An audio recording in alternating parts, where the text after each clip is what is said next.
दोस्तों, अक्सर हम ये मानते हैं कि जाति व्यवस्था ये हिंदुओं द्वारा ही मानी या फॉलो की जाती है, पर सच तो ये है कि जो व्यक्ति हिंदुओं की नज़र में अस्पृश्य होता है वही व्यक्ति मुस्लिम या पारसी और ऐसे अन्य धर्म के मानने वाले लोगों के लिए भी वो व्यक्ति अस्पृश्य ही होता है। और इस बात का सबसे बढ़िया उदाहरण खुद डॉक्टर अंबेडकर है।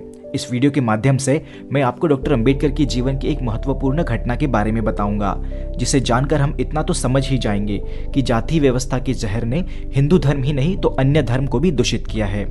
दोस्तों, मेरा नाम सुमित है और मैं वेलकम करता हूं आप सभी का हमारे चैनल दी अनटोल्ड अंबेडकर में। दोस्तों, वीडियो शुरू करने से पहले आप सभी से एक रिक्वेस्ट करता हूं कि इस वीडियो को लाइक जरूर कीजिएगा। चैनल पर नए हैं तो चैनल को सब्सक्राइब जरूर कीजिएगा। आपका एक लाइक और सब्सक्राइब मुझे ऐसे और वीडियोस बनाने में मोटिवेट करेगा।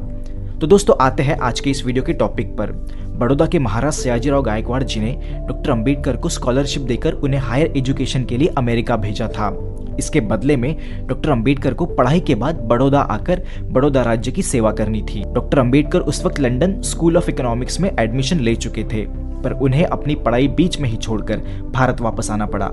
भारत लौटने के बाद डॉक्टर अंबेडकर सीधा बड़ौदा गए। डॉक्टर अंबेडकर बताते हैं कि यूरोप और अमेरिका में 5 साल रहकर वो ये भूल चुके थे कि वो एक अस्पृश्य है और एक अस्पृश्य व्यक्ति भारत में जहां भी जाता है अपने और दूसरों के लिए समस्या खड़ी कर देता है। जब डॉक्टर अंबेडकर बड़ौदा पहुंचे और स्टेशन से बाहर आए, तब वो बस एक बात से ही चिंतित थे कि अब वो कहाँ जाएंगे और कहाँ रहेंगे। डॉक्टर अंबेडकर हिंदुओं के होटल में अपनी पहचान छुपाकर रह सकते थे, पर जब उन्हें सच्चाई का पता चलेगा तो इसके परिणाम भयंकर हो सकते हैं। इसलिए डॉक्टर अंबेडकर ने ऐसा करना ठीक नहीं समझा। डॉक्टर अंबेडकर के कुछ दोस्त भी उस वक्त बड़ौदा में रह रहे थे। अगर डॉक्टर अंबेडकर उनसे मदद मांगते तो शायद वो मना कर देते, क्योंकि किसी अछूत व्यक्ति को अपने घर पर रहने की जगह देना ये एक शर्म की बात मानी जाती थी। कुछ देर वही लोगों से बात करके डॉक्टर अंबेडकर को पता चला कि पास ही में एक पारसी होटल है जहां वो लोगों को रहने की जगह देते हैं। ये सुनकर डॉक्टर अंबेडकर बहुत खुश हुए। उन्होंने सोचा कि पारसी तो ज़ोरास्ट्रियन धर्म को मानते हैं और वो डॉक्टर अंबेडकर से छुआछूत का व्यवहार नहीं करेंगे। यही सोचकर डॉक्टर अंबेडकर वहां चले गए।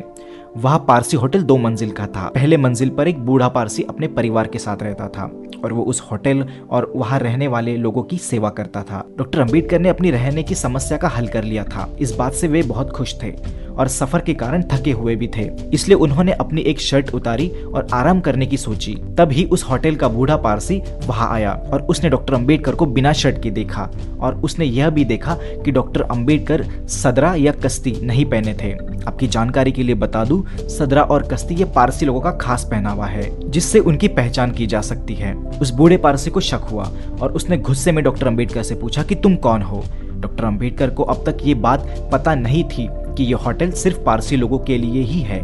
पारसी के अलावा यहाँ किसी और को रहने की अनुमति नहीं है। उस बूढ़े पारसी के सवाल के जवाब में डॉक्टर अंबेडकर ने बताया कि वो एक हिंदू है।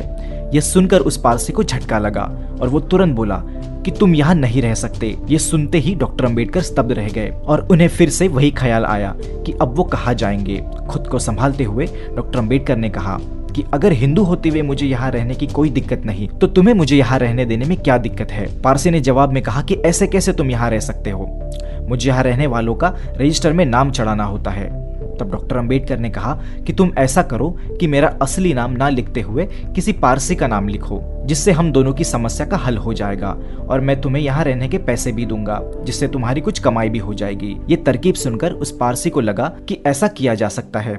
काफी दिनों से उस होटल में कोई आया भी नहीं था, तो उसे पैसे कमाने का भी मौका मिल रहा था। 1.5 रुपए प्रतिदिन के हिसाब से डॉक्टर अंबेडकर को वहां पर रहने की अनुमति दी गई और वो पारसी वहां से चला गया। डॉक्टर अंबेडकर ने आखिरकार राहत की सांस ली और वो बहुत खुश हुए। अपनी खुशी का बुरा अंत होने से पहले डॉक्टर अंबेडकर ने अपने दिन वहां पर कैसे निकाले ये बताया। उस होटल में एक बेडरूम था जिसे लगकर एक बाथरूम था जिसमें एक ही नल था।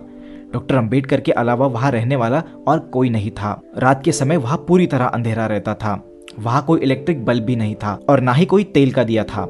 रात के समय पारसी एक छोटा सा दिया रखकर वहां चला जाता था, जिसकी रोशनी कुछ इंच के आगे भी नहीं जाती थी। डॉक्टर अंबेडकर को लगता था कि वो किसी काल कोठरी में है, जहां उनसे बात करने के लिए भी कोई नहीं था। कई बार डॉक्टर अंबेडकर को गुस्सा भी आता था और वो दुखी भी होते थे। अपने गुस्से को शांत रखने के लिए वो ये सोचते थे कि भले ही ये जगह एक काल कोठरी की तरह है, पर यही उनका घर है। अब डॉक्टर अंबेडकर को वहां रहते हुए 10 दिन हो गए थे। 11वें दिन जब वो अपनी ऑफिस जाने के लिए निकले, तब उन्हें कुछ लोगों के ऊपर आने का आवाज आया उन्हें लगा कि कुछ लोग वहां पर रहने के लिए आ रहे हैं। डॉक्टर अंबेडकर ने दरवाजे से झांक कर देखा तो उन्होंने देखा कि 10 से 12 पारसी हाथ में लाठी लेते हुए उन्हीं के कमरे की तरफ आ रहे थे। तब तक डॉक्टर अंबेडकर समझ गए थे कि ये लोग यहाँ रहने नहीं आ रहे हैं। वो 10-12 पारसी डॉक्टर अंबेडकर के कमरे के दरवाजे के आगे आकर खड़े हुए और चिल्लाकर डॉक्टर अंबेडकर को गाली देते हुए बोले कि तुम कौन हो, यहाँ क्यों आए हो और तुम्हारी पारसी नाम रखने की हिम्मत कैसे हुई? तुम मक्कार, तुमने हमारी पारसी होटल को अशुद्ध कर दिया है। डॉक्टर अंबेडकर उन लोगों का गुस्सा देखकर डर गए और शांत ही खड़े रहे। उन्होंने सोचा कि अगर वो पारसी होने का नाटक और करते रहे तो शायद ये लोग उन्हें मार सकते हैं और ये लोग उन्हें तब तक मारेंगे जब तक डॉक्टर अंबेडकर की जान ही ना चली जाए। उस वक्त डॉक्टर अंबेडकर के लिए वो जगह जान से भी प्यारी थी और इसके अलावा उनके पास रहने के लिए कोई दूसरी जगह नहीं थी। इसलिए अपनी चुप्पी तोड़कर उन्होंने उन पारसियों से प्रार्थना करते हुए कहा कि मुझे यहाँ सिर्फ 1 हफ्ते के लिए रहने की अनुमति दीजिए। पर वो लोग कुछ भी सुनने के लिए या समझने के लिए तैयार नहीं थे। उन्होंने डॉक्टर अंबेडकर को धमकी दी कि अगर आज रात तक तुमने ये जगह नहीं छोड़ी तो इसके भयंकर परिणाम भुगतने होंगे। और वो लोग वहां से धमकी देकर चले गए। उनके जाने के बाद डॉक्टर अंबेडकर फूट फूट कर रोने लगे। सोचिए किस परेशानी से गुजरना पड़ा होगा। उनके मन में कितना दुख और डर होगा। जिस व्यक्ति ने भारत के करोड़ों लोगों को इस लायक बनाया कि आज वो अपने खुद के मकान में शान से रह सकते हैं, पर उन्हें बस एक कमरे में रहने के लिए इतना अपमान सहना पड़ा था।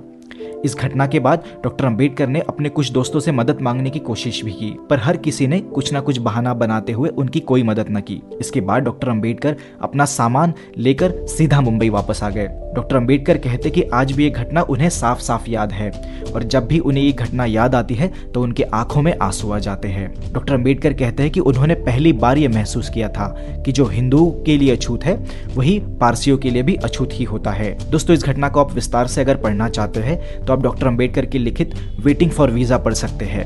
अपने जिंदगी के ऐसे ही और कई किस्सों के बारे में डॉक्टर अंबेडकर ने उस किताब में लिखा है। दोस्तों, वीडियो अगर आपको अच्छी लगी हो तो इसे लाइक जरूर कीजिएगा और चैनल पर नए हैं तो सब्सक्राइब करके ही जाइएगा और अपने दोस्तों और परिवार में इस वीडियो को ज्यादा से ज्यादा शेयर कीजिएगा। मैं मिलता हूँ आपको अगले ही ऐसे किसी वीडियो में। वीडियो देखने के लिए धन्यवाद।